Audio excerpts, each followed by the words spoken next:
มีงบ10,000เนี่ยอยากซื้ออะไรอยากได้ดีออตู้โฟโต้บูธค่ะจะเอาไปตั้งที่บ้านเสื้อซาตูชิครับใส่เบ้าหน้ายังไงก็รอดเอางี้ละกันอัปเกรดหน้าตาตัวเองเลยรองเท้าเบอร์คินเอ็กซ์ตูซี่ครับใส่เข้ากับหลายลุคหลายสไตล์ครับเสื้อกันหนาวคาโมของเบฟแบบในยุคที่คนใส่สตูซี่เอเซนเชียลเราฉีกเลยเราใส่เบฟแบบ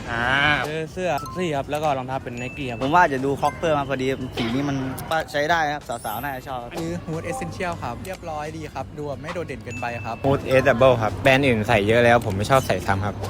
ขอ1 ประโยคป้ายยาไอเทมเนี่ยให้คนดูหน่อยไอเทมนี้เรียบร้อยไปใส่ไปโรงเรียนอะไรดูเรียบร้อยถ้าอยากไม่ซ้ำใครก็ซื้อได้ครับเสื้อผมมีติดบ้านสักตัว2 ตัวนะครับมาใส่สบายครับแล้วก็ใส่สวยด้วยครับเนื้อผ้านี้นะครับต้องสัมผัสกับคนใกล้ตัวมาแล้วบอกเลยว่าเนื้อผ้าดีมากใครใส่ก็รอดค่อนข้างที่จะโมเดิร์นทันสมัยรวมวินเทจไปในตัวครับผมเอาเรียกว่าใส่แล้ววินเลจหน้าตาดีขึ้น 100% ถูกต้องครับผมโอเคแล้วถ้าเพื่อนๆมีงบ 10,000 บาทล่ะอยากซื้ออะไรดีลองคอมเมนต์มาแชร์กันหน่อย